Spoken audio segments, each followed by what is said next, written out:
Welcome to the Suicide Prevention and Resources for Opioid Prevention poster session of the Inaugural Injury Prevention Center Research Symposium. I am Dr. Courtney Baggy, and I will be moderating this session. And thanks for joining us. We're really glad that you're all here. As a reminder, this session is being recorded, so only the presenters and moderator are visible. Chat is disabled. So please use the question and answer feature, the Q&A, for all questions. And if you have a question for our presenters, please ask it by typing in the Q&A feature. It's in the bottom menu bar, and you can do that at any time, but please indicate who your question is for by indicating their name at the beginning of your question. So Q&A will take place after all of the abstracts have been presented, so at the end. But we encourage you to send in questions throughout this session. So then we'll have a chance to review them, and we can answer as many as time allows. Our presenters will have 4 minutes to present their posters, and we will share their poster slide while they're presenting. But you can also access their posters and abstracts at the site that you see on the screen for easier viewing. There are going to be 5 other poster sessions occurring at the same time. And as much as we want you to stay in this session and listen to these great presentations, please feel free to jump between sessions. Recordings of all of the sessions will be released in the coming weeks.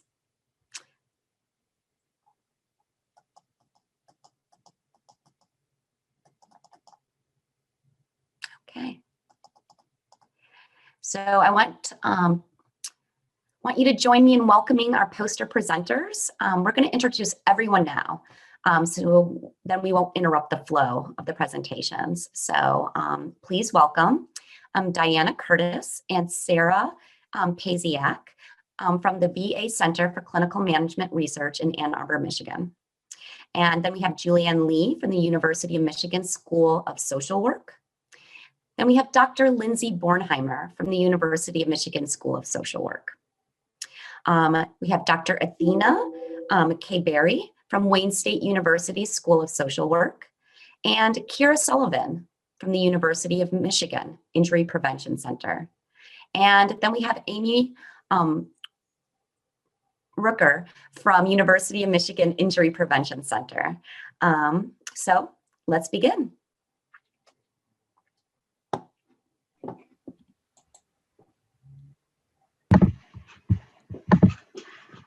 All right, so the aim of our study is to determine if the Prevail peer mentorship intervention is effective for reducing suicidal thoughts and suicide attempts among recently hospitalized adult psychiatric patients at high risk for suicide. We're also examining whether the Prevail peer mentorship intervention leads to an increased sense of hope and belongingness among these high-risk patients. So suicide is a leading cause of death for all age groups in the United States, and the suicide rate continues to steadily increase. Despite this, few interventions have shown to be effective for high-risk adults. Some key risk factors for suicide include hopelessness and poor social support. Peer mentors, individuals who have achieved stable recovery with their mental illness and receive training on supporting others, may be effective at improving hope and social support. So we are recruiting participants with current suicidal ideation or a recent suicide attempt from the adult inpatient psychiatric units at Michigan Medicine and Henry Ford Kingswood. Due to the pandemic, we are currently recruiting remotely. So this involves chart screening patients from home and approaching the approved patients through phone calls. We then go over all the consent forms and the surveys with them over the phone. Once enrolled in the study, they are randomized into one of 2 groups. The enhanced usual care group, in which participants receive what we call a caring contact from researchers after discharge, and then they continue with their usual care. Or the other group is the Prevail peer mentorship group, in which a peer specialist makes weekly contact with the participant for 3 months to deliver the Prevail peer mentorship interventions. So with the weekly contacts, the peer mentors are trained to use ILSM, invite, learn, share, and motivate conversations to incorporate motivational interviewing and intentional sharing to discuss topics such as safety planning, increasing support, and coping with distress. At every meeting, peers ask participants about recent thoughts of suicide and are trained to assess risk and connect them to clinicians during crises. And peers also participate in weekly supervision meetings with clinical psychologists. To ensure that the intervention is delivered with fidelity, all meetings with peers are audio recorded, and a random 20% from each peer are rated by research staff. So far, we've enrolled 284 participants, half of which have been randomized to the peer arm. All participants complete follow-ups 3 and 6 months after enrollment, and like Sarah mentioned, due to the COVID pandemic, all of the follow-ups are also being conducted over the phone. Participants self-report suicidal ideation, behaviors, and attempts, and those in the peer arm also complete the Working Alliance inventory and a semi-structured interview to share their experiences with the peer intervention. PREVAIL is the first effectiveness trial of a peer-delivered intervention designed to reduce suicide attempts and suicidal ideation. It draws from the interpersonal theory of suicide, like Sarah mentioned before, that posits that suicide risk increases when feelings of burdensomeness and thwarted belongingness occur in the presence of hopelessness. Our intervention aims to improve hope and belongingness through shared challenges and modeling recovery. PREVAIL is also the first outcome study to measure the degree to which a peer intervention was delivered with fidelity. We also plan on conducting interviews with mental health providers that address the barriers and strategies for implementing PREVAIL. Our hybrid effectiveness implementation design aims to reduce delays in translating study results to real practice. Thank you.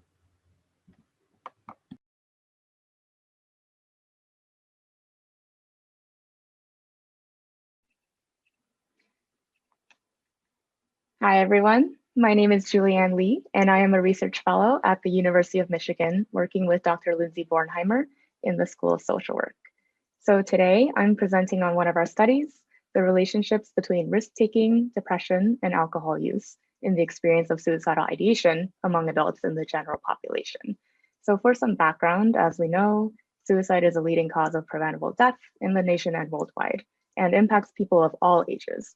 So risk-taking can be defined as engaging in reckless, impulsive, or sensation-seeking behaviors, and risk-taking tendencies have been shown to relate to higher suicide risk. However, most studies looking at risk-taking mostly look at adolescent populations, and less is known about other age groups. Additionally, alcohol is one of the nation's leading substances that result in need for treatment or abuse and dependence. So alcohol use, in turn, is a well-established risk factor for suicide, both suicide attempts and deaths by suicide. Altogether, less is known, right, about risk-taking tendencies with adults, and specifically looking at alcohol use, depression, and risk-taking altogether. So that's what we looked at in our study. We examined these variables for secondary data analysis, and we used SAMHSA's National Survey on Drug Use and Health in 2017, and that was the NSDUH, if you're familiar. So we looked at participants between ages 18 and 65 who were asked questions about major depression. And as you can see, the N was around 8,000 people, so it was a pretty large sample. And we used specific questions and measures to quantify each variable. We analyzed our data with SPSS 26 and M+8 and utilized structural equation modeling. So as you can see, looking at our results section and with the figure, there was a finding that increases in alcohol abuse or dependence, depression, and risk-taking all independently related to increased odds of suicidal ideation. Increases in alcohol abuse or dependence and depression also related to elevated risk-taking. So based on the joint significance test, risk-taking tendencies served as a partial mediator and functioned as a mechanism in the relationships between alcohol use, depression, and suicidal ideation. So what does that mean? That means that risk-taking basically directly influenced experiencing depression and ideation among our adult sample. And these are pretty important findings. We explore these implications in more detail, and mainly we identify two future directions. So one would be the screening for risk-taking and clinical assessment so that it would help with early detection and be able to get treatment sooner for the people who need it. And this might be an important risk factor. Another direction is the adaptation and development of interventions for risk-taking. So as I mentioned earlier, there's been a lot of research done for adolescents in this area, and many interventions have actually been tested in previous studies for adolescent populations. So it would be interesting as we explore to potentially adapt these interventions for adults or find ways to use those same treatments that are empirical, given the clear need and given that this is an important area for future research. So altogether, we predicted and did find that risk-taking was an important variable. And in terms of suicide prevention and reduction in injury related to suicide, we hope to continue this research and continue investigating this area. So that's a bit about what our study was. Thank you so much for your time. Please feel free to contact me or follow up with more questions. Thank you so much.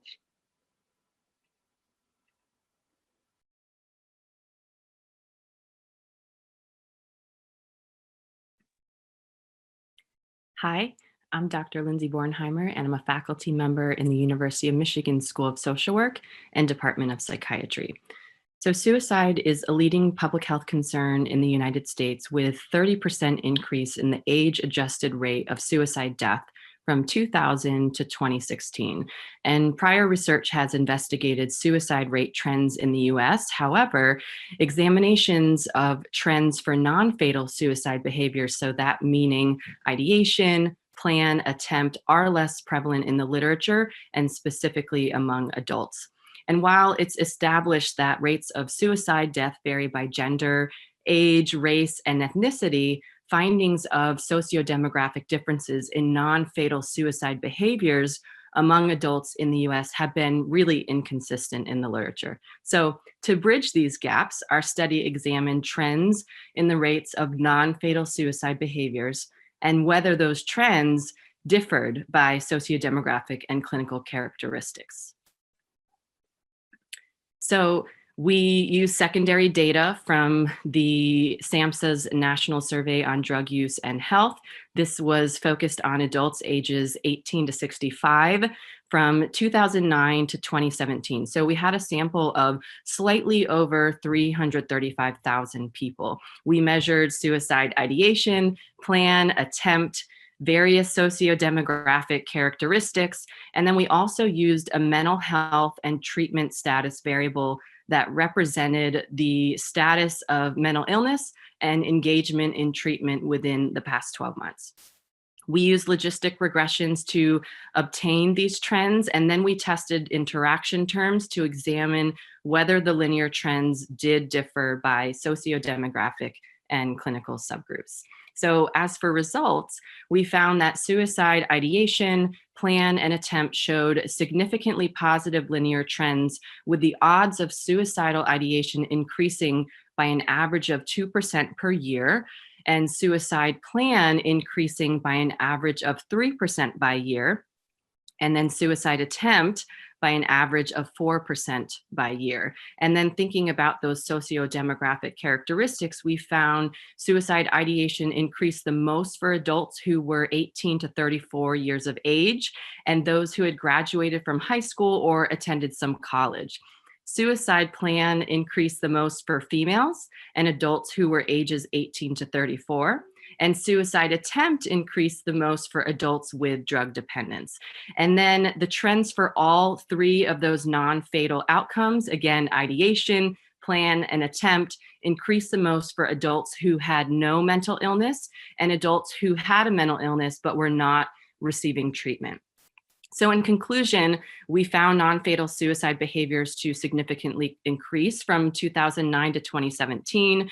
So we found that there was a recommendation from our findings to engage more in psychoeducation, also engage more individuals in treatment. This was particularly because of the finding related to those who either didn't have a mental illness or they had a mental illness and they weren't engaging in treatment. And then we also thought the sociodemographic findings point towards the importance of tailoring intervention approaches to differing clinical and socio-demographic characteristics. Some of our limitations include measurement constraints, and the data were also not collected from adults who were not in US households. So that means that those who were homeless or in institutions were not surveyed. We also think it's important to note that it's essential to think about help seeking and service use barriers and considerations for the role of stigma and low perceived need for behavioral health treatment. Thank you very much for your time and for your interest. Good afternoon, everyone. I am Dr. Athena Kayberry, and I am a faculty at the School of Social Work at Wayne State University. Our study was developed to look and compare attitudes between suicide and fatal opioid overdose deaths. And the reason for this is because there's a strong association and link between suicide and substance use.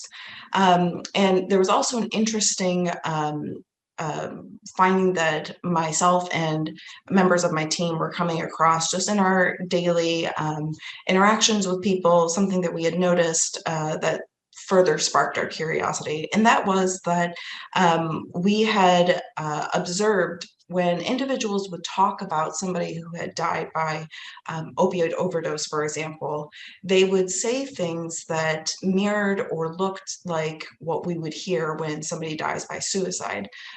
Things like reactions of anger towards the person, or saying, I wish I could have done more, or blaming the victim or the descendant. So we were really curious to see, we know a lot about the stigma of suicide. We know that people have negative judgments about it.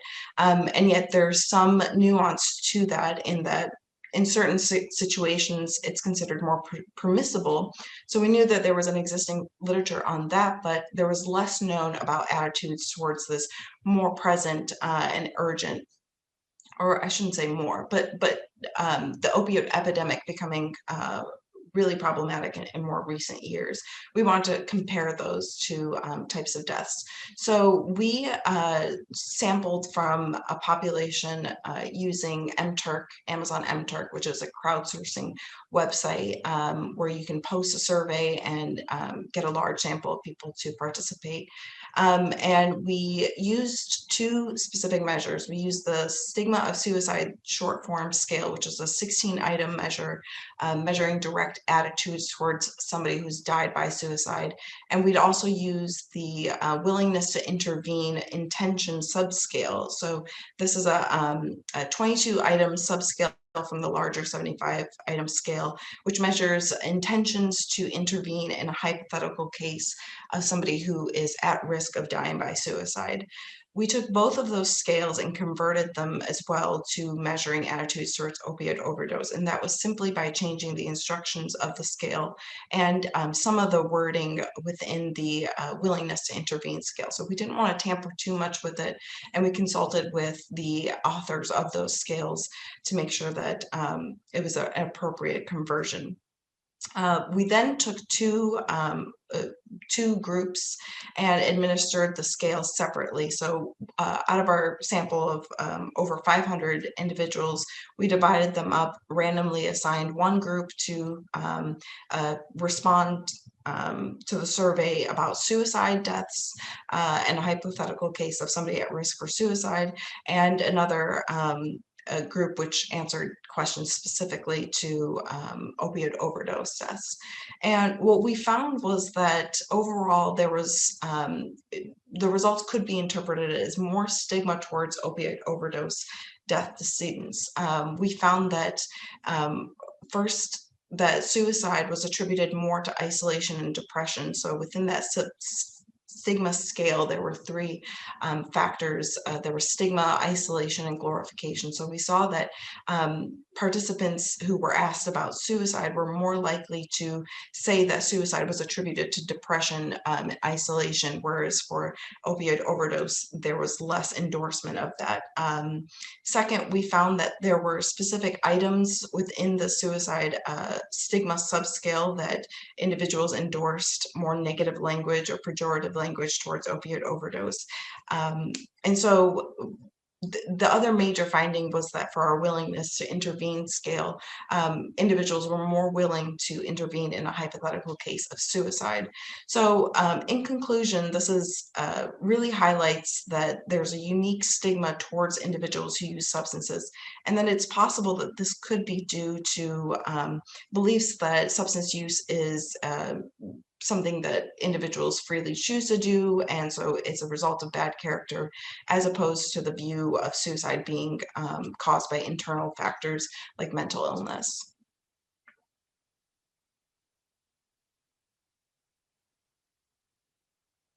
I know I went over time a little.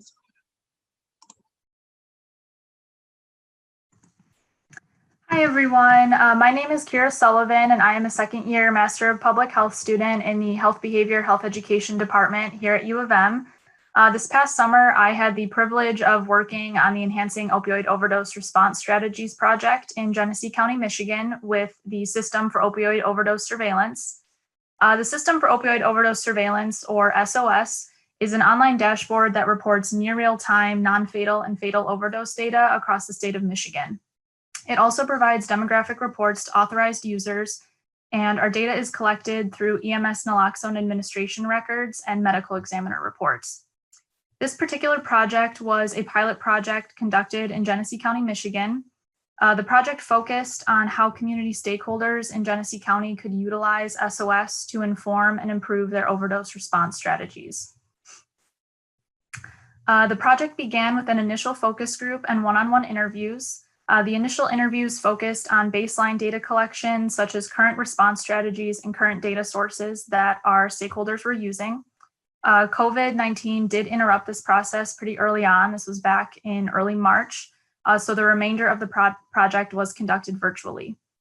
After the first focus group and interviews, SOS reports were disseminated for 8 weeks, and this dissemination period concludes with a final feedback survey. The final one-on-one interviews and a focus group were then conducted. The final interviews focused on how stakeholders were able to utilize SOS reports and how they see near real-time data impacting their response strategies moving forward. All of this data was then analyzed, encoded, and will be compiled into a final toolkit. So our results really become split into 3 categories. We focus on current response strategies that our stakeholders are using, barriers that they see to improving those response strategies, and then any promising response strategies that could be created through the use of SOS near real-time data. And here in the middle of the poster, you can see I have some stakeholder quotes from our interviews. So feel free to read through those for some examples of some of those promising strategies that were mentioned. For example, one of our outreach stakeholders mentioned the development of a mobile unit to deliver harm reduction supplies to the community and using SOS to determine where that mobile unit would go. And then here at the bottom, I have a simulated data report for Genesee County. And this is what the type of report is that is available to our authorized users of SOS, as well as it being the type of report that was disseminated to stakeholders during that 8-week time period I mentioned. So as previously mentioned, our results and our conclusions are written up in the form of a toolkit, and that will be disseminated to stakeholders and Genesee County officials. The toolkit really details those current response strategies, barriers to improvements, and promising strategies through the use of SOS. It concludes with 5 recommendations that are created based on stakeholder feedback. And the toolkit is really designed to function as a guide for community stakeholders and county officials who are addressing overdose prevention moving forward. The toolkit will be available in hard copies as well as in an online format. And I think it's important to note that there were some changes made to SOS during the project period. So SOS data is now updated daily, and authorized users can now generate their own reports. So although the toolkit has not been finished, we are almost there, but it's not quite finished. The project really revealed to us how stakeholders can utilize SOS data for more granular and timely overdose data and overdose response. And the data gives stakeholders the ability to monitor trends in overdose and then the opportunity to then tailor their response strategies to particular hotspots or high-risk areas in Genesee County.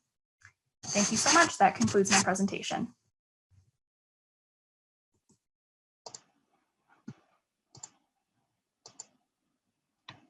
Hi, everyone. My name is Amy Rooker. I'm a project coordinator with the Injury Prevention Center. So after recognizing a deficit in educational resources and tools for clinical providers and their patients related to opioids, in 2018, the center worked together with the Michigan Department of Health and Human Services to create the Michigan Safer Opioid Prescribing Toolkit. So first, a needs assessment was conducted to understand what topics were necessary for inclusion in our toolkit. And based on the topic areas that we identified, we conducted a comprehensive review of all currently available opioid toolkits and opioid resources. Finally, we sought practicing primary care providers' opinions to ensure usability, applicability, and relevance for a practicing clinician. And one of the things that was very clear that people wanted was an online format for our toolkit so that it was easier to navigate than a large PDF that's often difficult to search through, and often the material is outdated by the time you're looking at that resource. So based on the reviews and the results of our needs assessment, specific content was included or developed for our toolkit.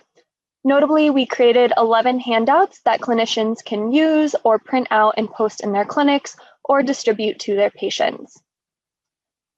While the toolkit was specifically designed with primary care providers in mind and their patients, the toolkit has broad applicability to other clinicians, including surgeons, dentists, and more, including non-Michigan clinicians. The only Michigan-specific information in the toolkit is the legal section related to prescribing laws.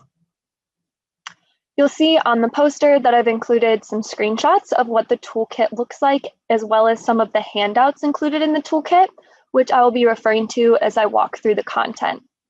So toolkit resources were developed across 7 domains that were identified in the needs assessment. When you arrive on the homepage, which is the largest photo that you'll see on the screen here, you'll see that there's a box for each section with an icon denoting what it is. And you can hover over each of those boxes to see a description of what resources that section contains. So the different domains are background information, which includes information on health disparities of the opioid epidemic and information on reducing stigma, including a handout called Words Matter about using non-stigmatizing language. There's the just-in-time tools section, which includes the clinical decision flowchart that we created, and a clinician can pull up this flowchart and follow along while they're in a clinical setting with a patient to guide their course of treatment. And built into that document, there's direct links to screening tools that you may need. We also have sections on safe storage and safe disposal with handouts that we created that clinicians could give to their patients. There's management strategies for chronic opioid use and OUD, including linkage to services, naloxone, and medication-assisted treatment, a section on non-opioid and non-pharmacological treatment options for pain, information on prescribing and tapering guidelines, as well as prescribing laws. There's also sections specific to special populations, including adolescents, LGBTQ people, people living with HIV, pregnant women, veterans, older adults, and people who may have comorbid substance use disorders or mental health comorbidities. We also just last month rolled out a new section that is for post-overdose care resources in the emergency department. Each of these sections have provider and patient-facing pages. When you select a section and arrive on that topic page, you can click on either the patient or provider section to expand a list of resources and review all available information on that topic. Since we launched the toolkit in 2019, it's had over 4,000 unique visitors, and it's one of the first fully online, comprehensive, evidence-based clinical resources to address the opioid epidemic, and it has potential for broad public health and clinical impact. The online format also allows us to ensure that this resource is always up to date and relevant. We actually already concluded an evaluation, and updates have already been incorporated, and we are also always looking for new resources and collaborations. So please feel free to reach out to myself or contact us through the form on the website if you're interested in learning more or suggesting new resources. Thank you.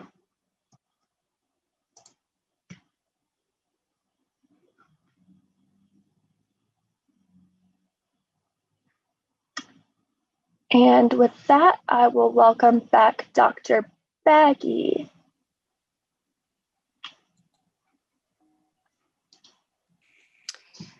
So thank you so much for this informative poster session. We have some time for some questions. We've been getting them in our Q&A. So at this time, can presenters please turn your video back on? Okay.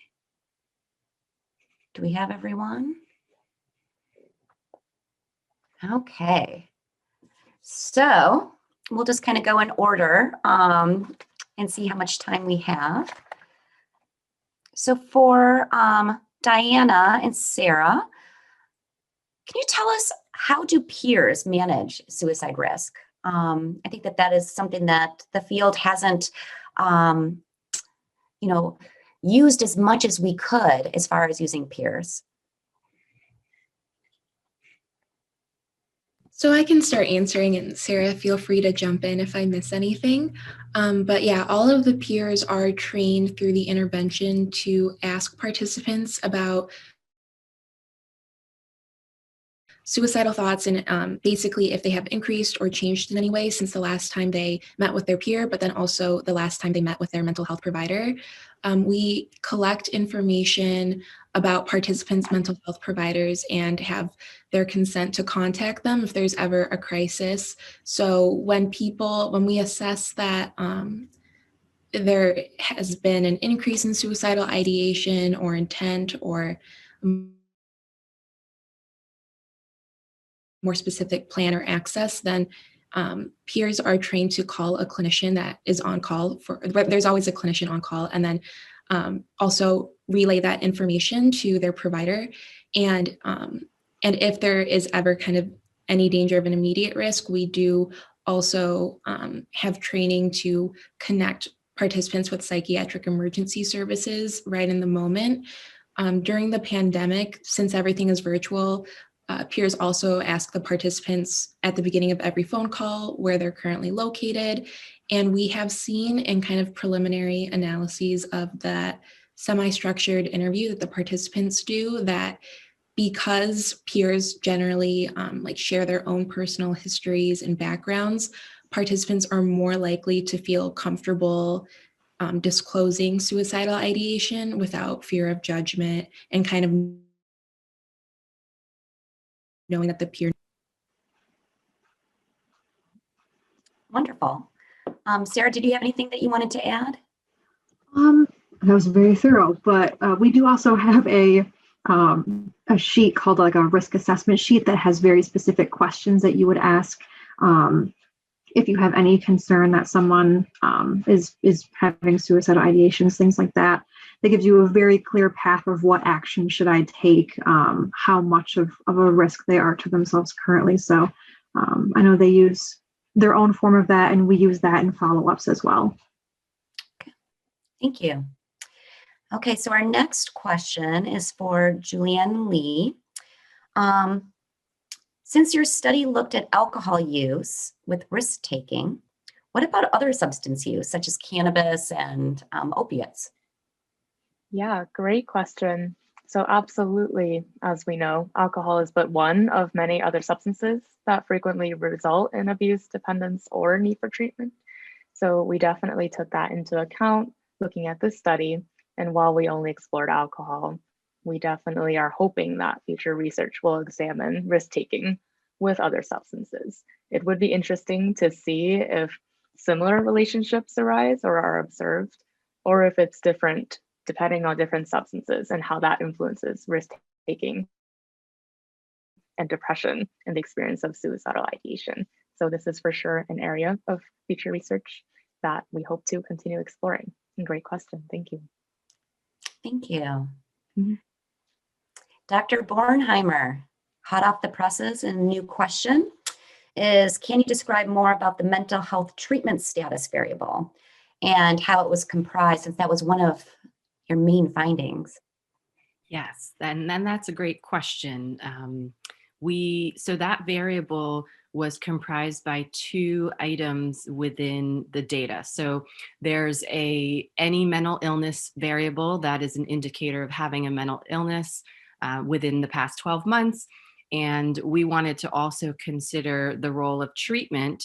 So there was a treatment variable that represented the receipt of any mental health treatment within the past 12 months. So what we did was we put together a variable combining both of those to come up with 3 categories. So we had people who had no reported mental illness. We had people who had a mental illness but were not engaging in treatment, and then people who had a mental illness and were engaging in treatment. So we went with those combinations because we really wanted to learn about potential differences between those 3 kind of profiles after doing a lot of preliminary explorations of the variables, and that's how we ended up with that variable, which did have a big impact on our findings. And Dr. Bornheimer, just one follow-up question with that. For those who are not familiar with this national data set, is this something that participants self-reported that I do not have a mental illness? Is this taken from a diagnostic interview? If you could just give a little bit of background there.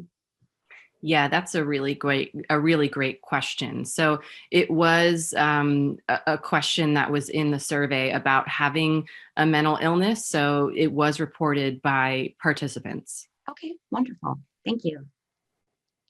Okay, so now we have Dr. Athena K. Berry. So this was really interesting. All these studies were incredibly interesting, and I'm so excited to be the moderator.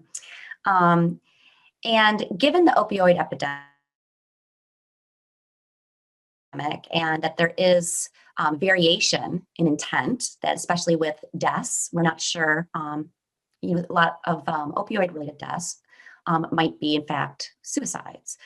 So I'm just wondering if you could speak a little bit more about the implications of your study, knowing that both conditions have stigma and that they might be overlapping, and what your thoughts are. Yeah, definitely the data that we have about whether a death is ruled as suicide or as accidental overdose.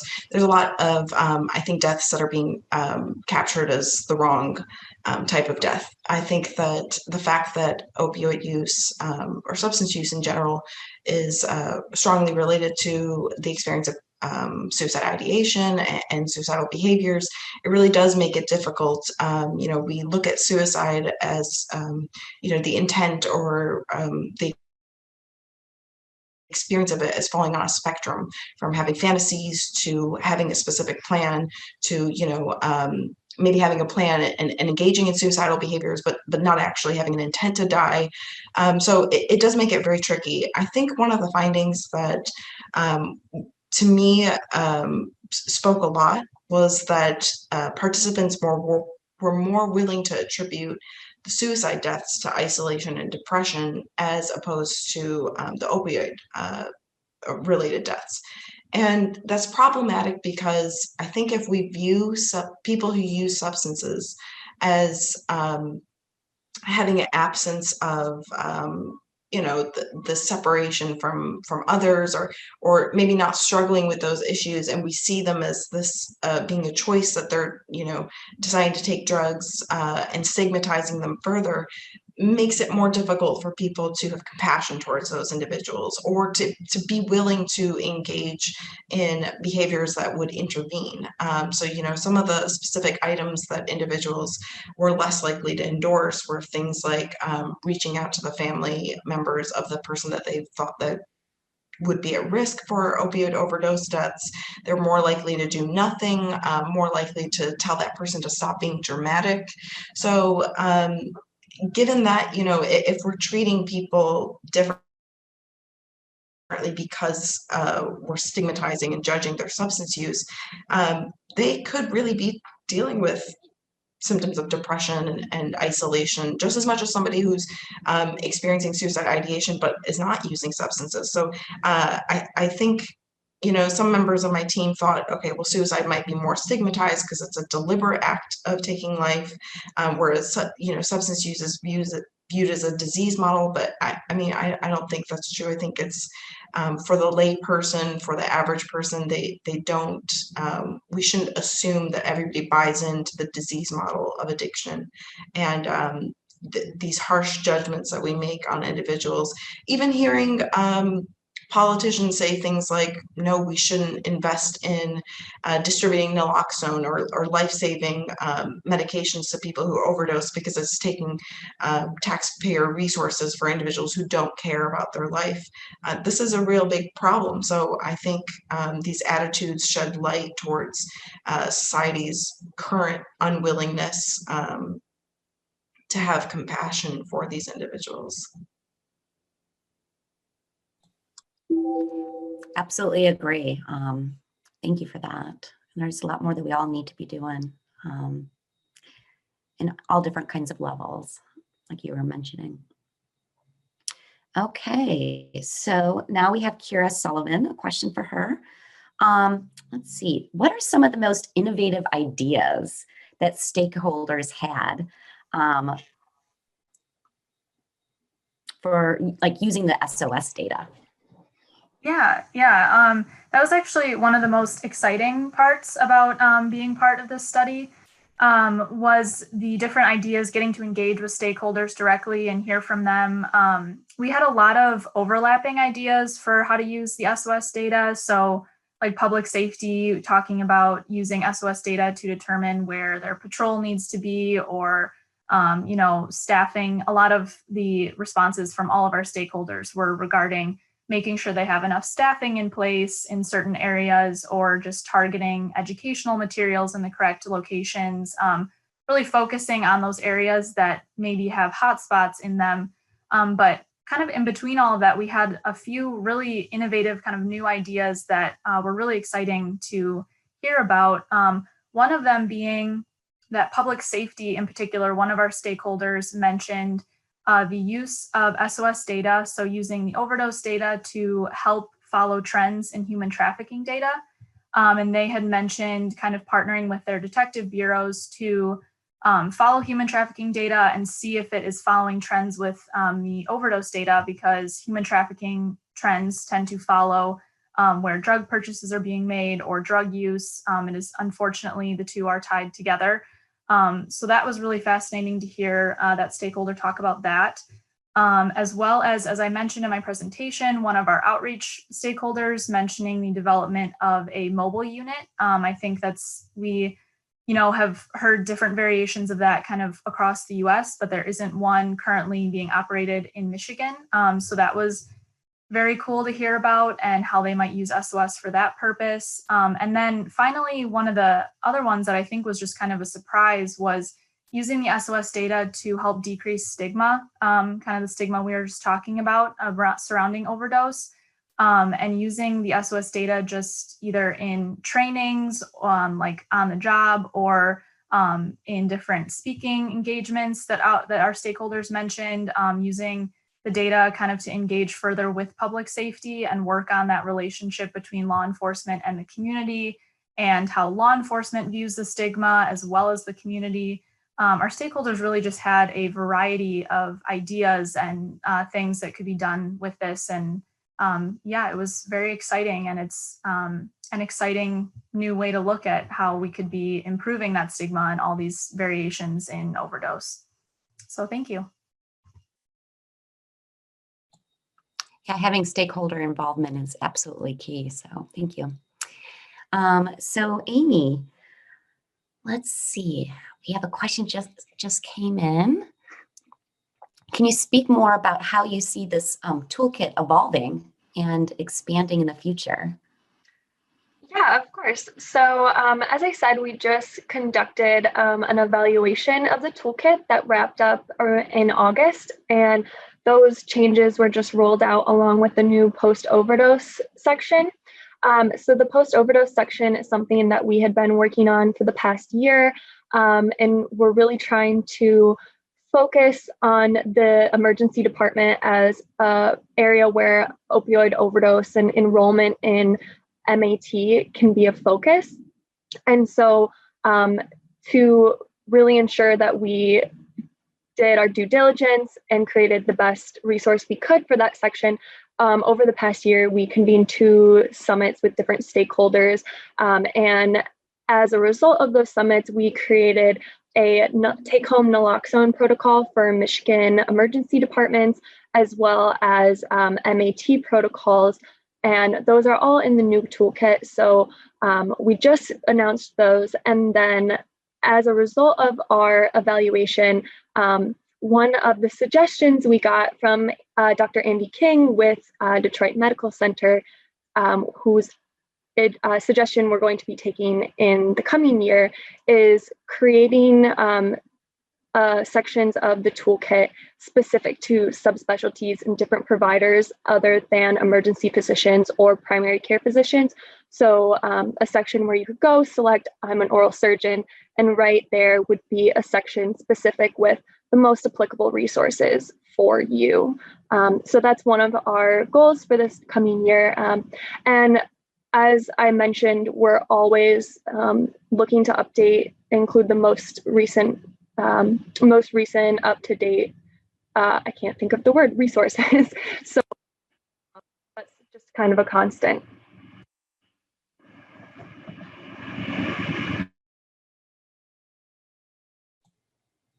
Great. And just you said NAT. Can you what's the definition for that acronym?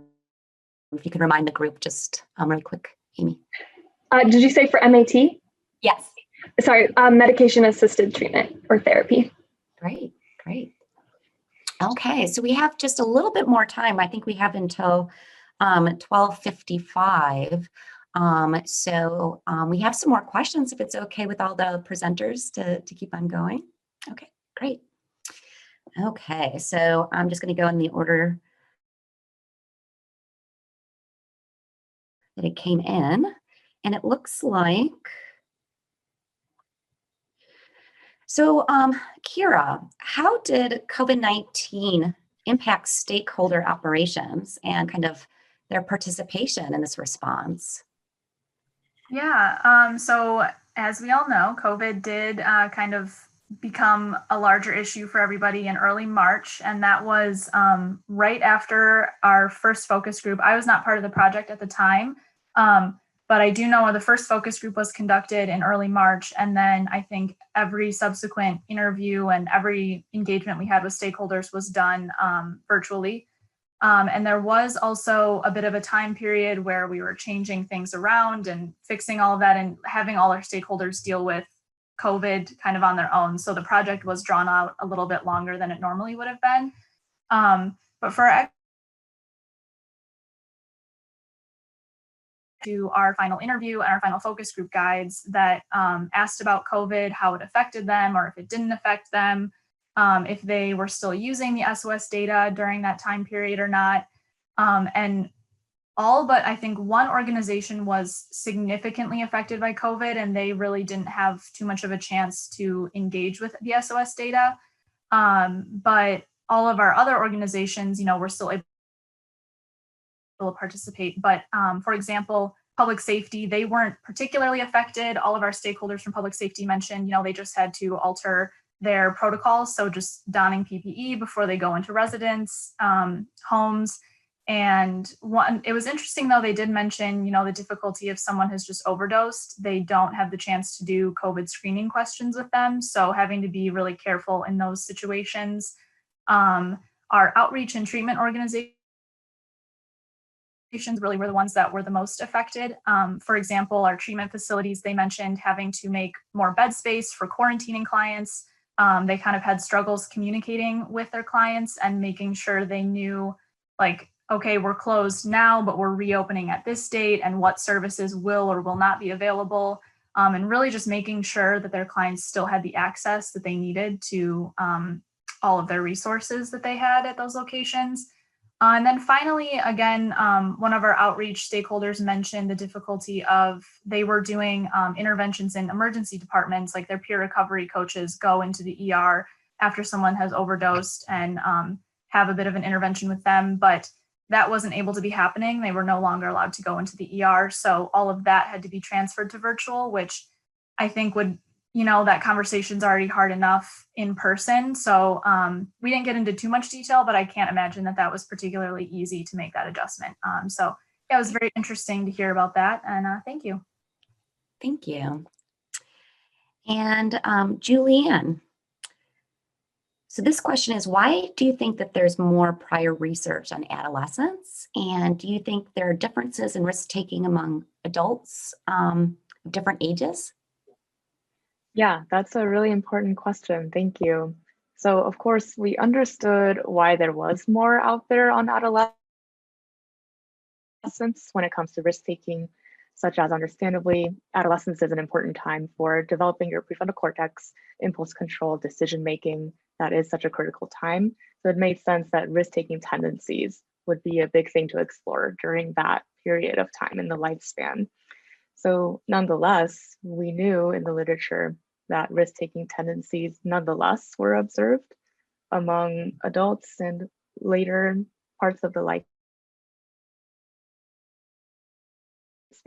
So given that, I think the second part of the question is really interesting, especially looking back at our poster presentation. Our sample was adults ages 18 to 65. So that's a very wide range of adults. It would be really interesting in a future study to isolate specific age groups within the broader adult category and to see if the relationships between suicidal ideation and risk-taking, depression, and alcohol use might be different.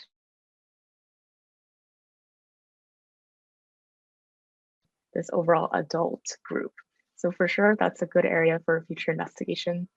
And interesting, nonetheless, there was very little out there on adults in general. So our study is an important first step, and we hope to keep seeing more research in the future, looking at this and finding more answers. Thank you so much for that question.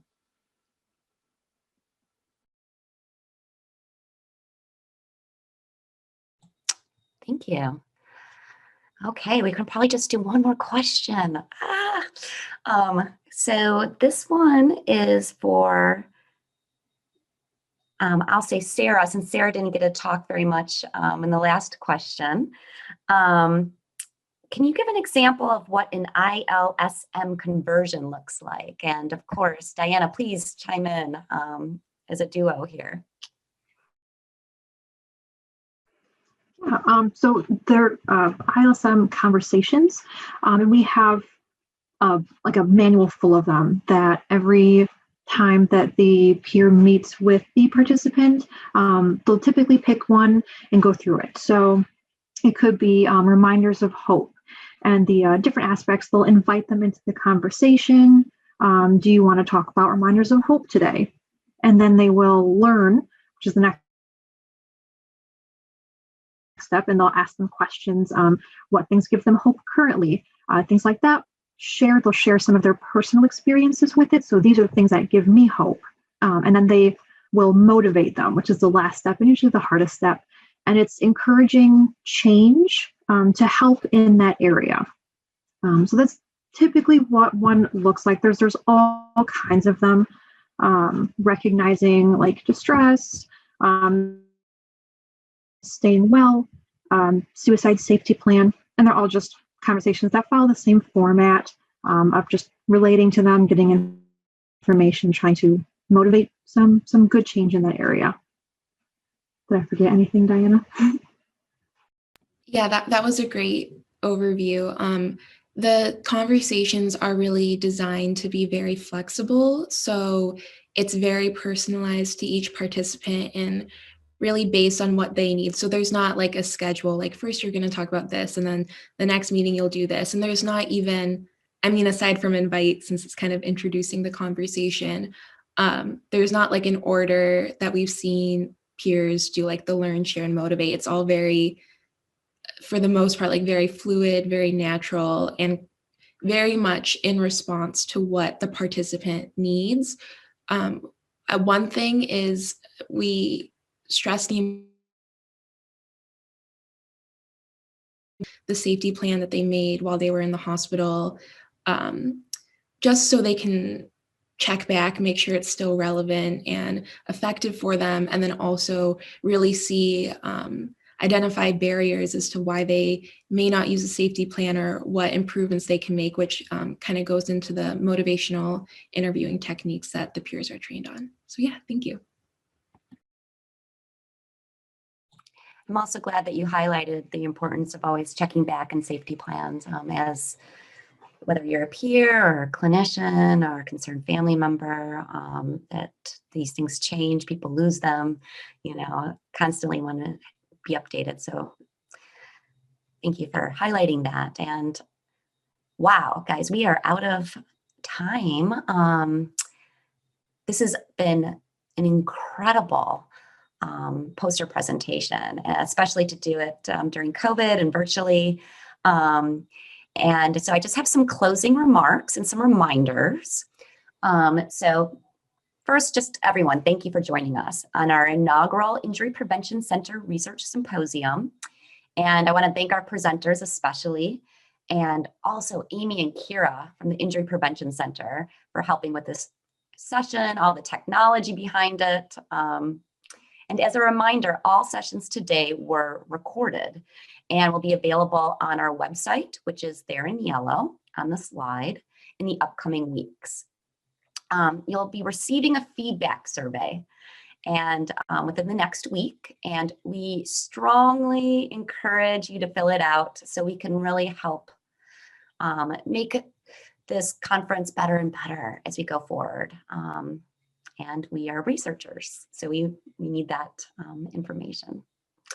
If you are not already a member of the Injury Prevention Center, please go to our website.